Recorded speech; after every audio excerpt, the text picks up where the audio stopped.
സമാധാനകാംക്ഷികളായിരിക്കണം, ശാന്തതയോടെയും ക്ഷമയോടെയും ജീവിക്കണമെന്നൊക്കെ എല്ലാ ദിവസവും മധ്യഭാഗിൽ നിന്ന് പ്രഘോഷിക്കുന്ന, പ്രസംഗിക്കുന്ന, നമ്മെ പഠിപ്പിക്കുന്ന പുരോഹിതർ തന്നെ അക്രമത്തിനും ആക്രോശത്തിനും ഗുണ്ടായുസത്തിനുമായി അതേ മധ്യഭാഗ ഉപയോഗിക്കുന്നു എന്നത് എത്രയോ ദയനീയ സ്ഥിതിയാണ് പ്രിയപ്പെട്ടവരെ. തലയോലപ്പറമ്പ് പ്രസാദഗിരി പള്ളിയിൽ ഇന്ന് നടന്ന സംഭവങ്ങൾ നമ്മെ ലജ്ജിപ്പിക്കുന്നതാണ്. എന്തുകൊണ്ട് ഇങ്ങനെയൊക്കെ സംഭവിക്കുന്നു? ഞാനിത് വിഷയത്തിൽ കക്ഷി ചേരാനില്ല. എന്തുകൊണ്ട് നമ്മുടെ പുരോഹിതരിങ്ങനെ അധപ്പതിക്കുന്നത് ചിന്തിച്ച് വ്യസനിക്കുകയാണ്. നാം കത്തോലിക്ക സഭ ഒത്തിരി സ്നേഹിക്കുന്നു, അച്ചമ്മൻ്റെ ഒത്തിരി സ്നേഹിക്കുന്നു. നിത്യോപയോധനായ ഈശോ എന്ന പ്രാർത്ഥന ദിവസവും നാം ചെല്ലുന്നില്ലേ? പള്ളി ചെല്ലുന്ന കൂടെ നാം വീട്ടിലെ പ്രാർത്ഥനയിൽ ചെല്ലുന്നുണ്ടല്ലോ. എന്നിട്ടും എന്താ ഇതിനൊരു ഫലം കിട്ടാത്തത്? എത്രയോ നാം ലജ്ജിതരാവുകയാണ്.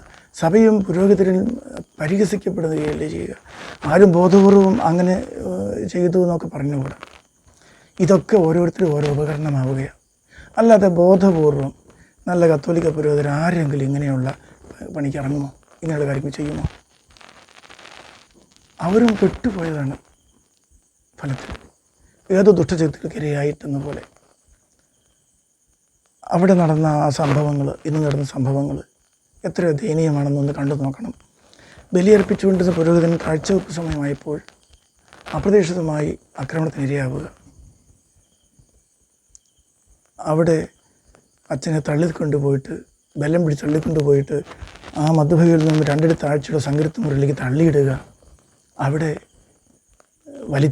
വീണെടുക്കുന്നതിനെ വലിച്ചഴിക്കുക. എന്തെല്ലാം ദയനീയമായ ദൃശ്യങ്ങളാണ്. അത് നമുക്കൊന്ന് കണ്ടു നോക്കാം.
അതോടൊപ്പം ഒന്ന് ചിന്തിക്കേണ്ടതുണ്ട്.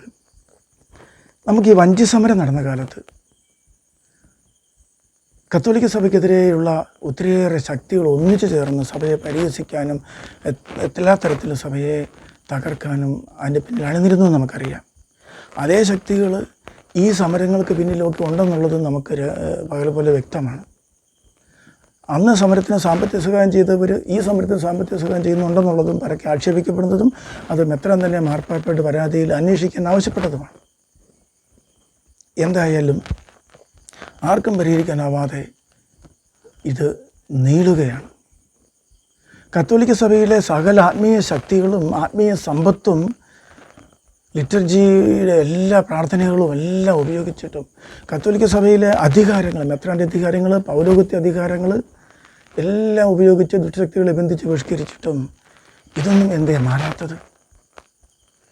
അപ്പോൾ നമ്മുടെയൊക്കെ കുർബാനകളും പ്രാർത്ഥനകളും ജപമാലകളും കരുണയ്ക്കും ഒക്കെ വൃഥാവിലാണെന്നാണോ അതോ അതിന്മേലും തിന്മയുടെ സ്വാധീനമുള്ളതാണോ എന്നും ശങ്കിക്കേണ്ടതാണെന്ന് പലരും പറയുന്നത്. കാരണം അതിന് ഫലം കിട്ടുന്നില്ല. അതൊക്കെ ഇതിന് ഒരു തരത്തിലും നിയന്ത്രിക്കാൻ ഇടയാകുന്നില്ല. ഒന്നിനൊന്നിന് നിയന്ത്രണ അതീതമായി തീ പടരുന്നത് പോലെ പോവുകയില്ലേ? കൂടുതൽ ചിന്തിക്കേണ്ടതുണ്ട് നമുക്കിത്. കത്തോലിക്ക പുരോഹിതനുള്ള അധികാരം മാത്രമല്ല, മെത്രാന് ദുഷ്ടശക്തികളെ ഭൂതോച്ചാടകൻ എന്ന നിലയിലുള്ള ഒരാളെ ചുമതലപ്പെടുത്താനും ഏത് ദുഷ്ടശക്തികളെയും ബന്ധിച്ച് ബഹിഷ്കരിക്കാൻ, ഏത് വ്യക്തിയിലുള്ളതും സ്ഥാപനത്തിലുള്ളതും ബന്ധിച്ച് ബഹിഷ്കരിക്കാനുള്ള എല്ലാ അധികാരങ്ങളുമുണ്ട്. അത് ഓരോ രൂപതയിലെ എക്സോസിസ്റ്റുമാർക്ക് പ്രത്യേകിച്ച് ഓരോ പുരോഹിതനെ ഏൽപ്പിച്ച് ചെയ്യിക്കാറുണ്ട്. മാർപ്പാപ്പ പോലും ഇടപെട്ടിട്ട് സഭയുടെ ആഗോളതലത്തിലുള്ള എല്ലാ അധികാരശക്തികളും ഉപയോഗിച്ചിട്ട് പോലും ഇതെന്തുകൊണ്ട് നീറിപ്പുകയുന്നു, അടങ്ങാതെ കത്തി അമർന്ന് എല്ലാം നശിപ്പിക്കുന്നു, ആത്മീയമെല്ലാം നശിപ്പിക്കുന്നു, ചിന്തിക്കേണ്ട വസ്തുതയാണ്. ഏതായാലും ഞാൻ ഈ വിഷയത്തിൽ കുറച്ച് മാസങ്ങൾക്ക് മുമ്പ് ഒരു ക്ലാസ് എടുത്തപ്പോൾ പറഞ്ഞ ഒരു ചെറിയ വീഡിയോ കൂടി ഒന്ന് കാണാം. Hallelujah hallelujah. അപ്പോൾ പറഞ്ഞത് എന്താണ്? വ്യക്തിപരമായ വിശുദ്ധീകരണവും പ്രാർത്ഥനാ ജീവിതവും, നിരന്തരമായ പ്രാർത്ഥനാ ജീവിതവും ഇല്ലെങ്കിൽ തകർന്നടിയും, ചീഞ്ഞു നാറും, ഉറപ്പാണ്.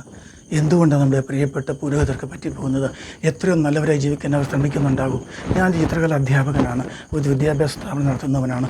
ഞാൻ എൻ്റെ സ്റ്റാറ്റസ് അനുസരിച്ച് ജീവിക്കാൻ, മാന്യത നിലനിർത്താൻ എപ്പോൾ ശ്രദ്ധിക്കുന്നുണ്ട്. എന്നെ ശ്രദ്ധിക്കുന്ന നിങ്ങളും ശ്രമിക്കുന്നുണ്ട്. നിങ്ങളുടെ സ്റ്റാറ്റസ് എന്താണ്? അതനുസരിച്ച് നന്നായി ജീവിക്കാൻ നിങ്ങൾ ശ്രമിക്കുന്നുണ്ട് എങ്കിൽ ഇത് നമ്മളേതൊക്കെ ഉപദേശിക്കുന്ന നമ്മുടെ അച്ഛന്മാർ എത്രയോ നന്നായി ശ്രമിക്കുന്നുണ്ടാവും. എന്നിട്ടും എന്തേ അവർ നിലവാരം താന്നു പോകുന്നു, ഒത്തിരി ഗുണ്ടായസം കാണിക്കുന്നു, ഒത്തിരിയേറെ സമരങ്ങളും വൈകൃതങ്ങളും കോലങ്ങളും എന്തൊക്കെയാണ്. എന്തുകൊണ്ട് പറ്റുന്നു?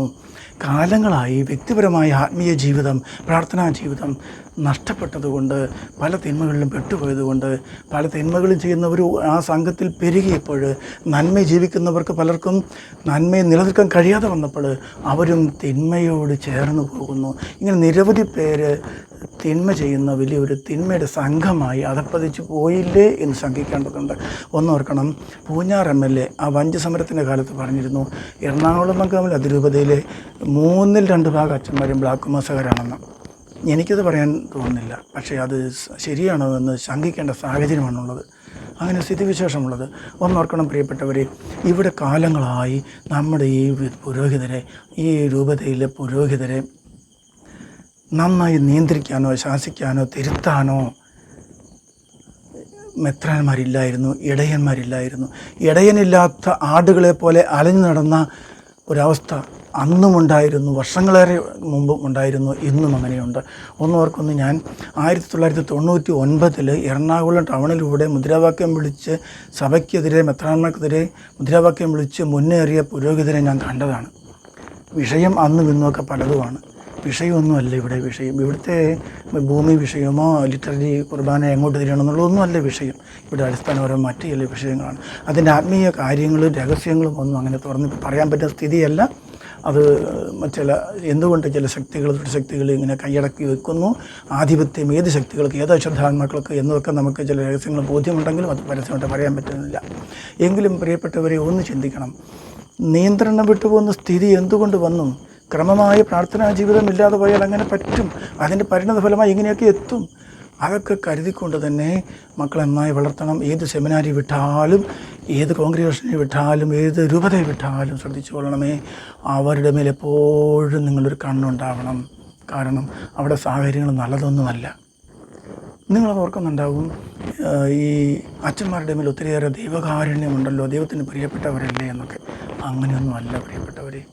ആത്മായർക്കാണ് ദൈവകാരുണ്യം അർഹത കിട്ടുന്നത്. ഇവരെല്ലാം ഉപേക്ഷിച്ച് സൗഭാഗ്യങ്ങളും മറ്റു സമ്പാദ്യങ്ങളും എല്ലാം വേണ്ടെന്ന് വെച്ച് മുഴുവനായ ദൈവത്തിന് സമർപ്പിച്ച് പോയവരല്ലേ ദൈവം ഇവരുടെ കാരുണ്യം കാണിക്കുമെന്ന് ചിന്തിക്കുന്നത് തെറ്റാണ്. തിരുവചനത്തിൽ നിങ്ങൾ വായിച്ചിട്ടില്ലേ?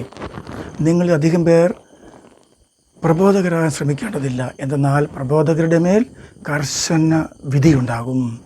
പ്രബോധകരുടെ മേൽ കർശന വിധിയുണ്ടാകും. മനസ്സിലായോ?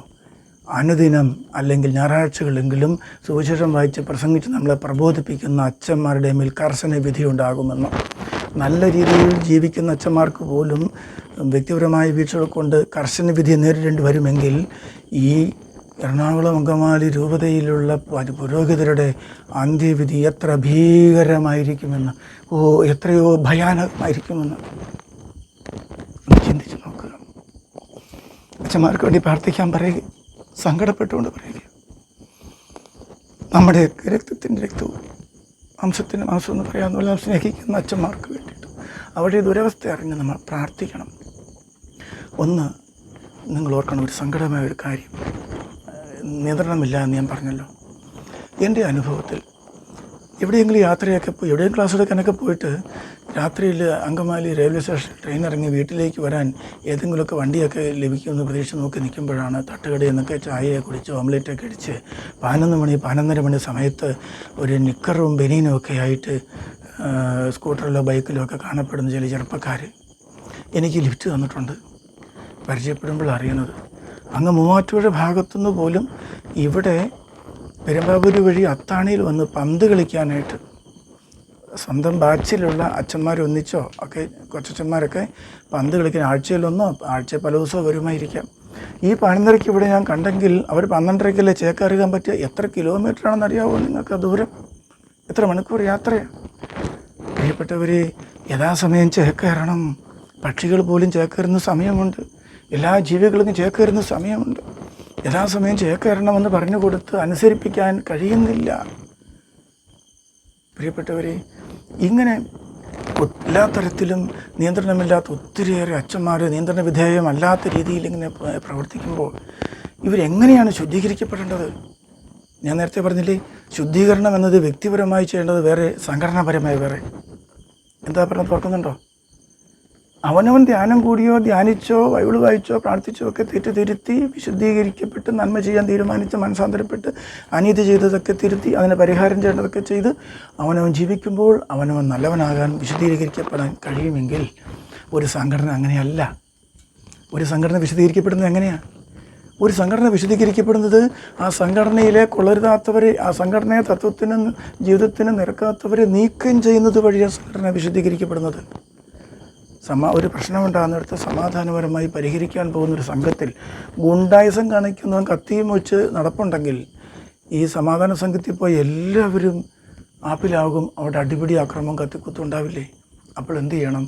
ആ ഗുണ്ടായിസക്കാരനെ സംഘത്തിൽ നിന്ന് പുറത്താക്കിയാലേ സമാധാന സംഘം എന്ന് അവരെ വിളിക്കാൻ പറ്റുള്ളൂ. ഒരു സംഘടന വിശദീകരിക്കപ്പെടേണ്ടത് ആ സംഘടനയ്ക്ക് നിരക്കാത്ത രീതിയിൽ ജീവിക്കുന്നവരെ പുറത്താക്കിക്കൊണ്ട്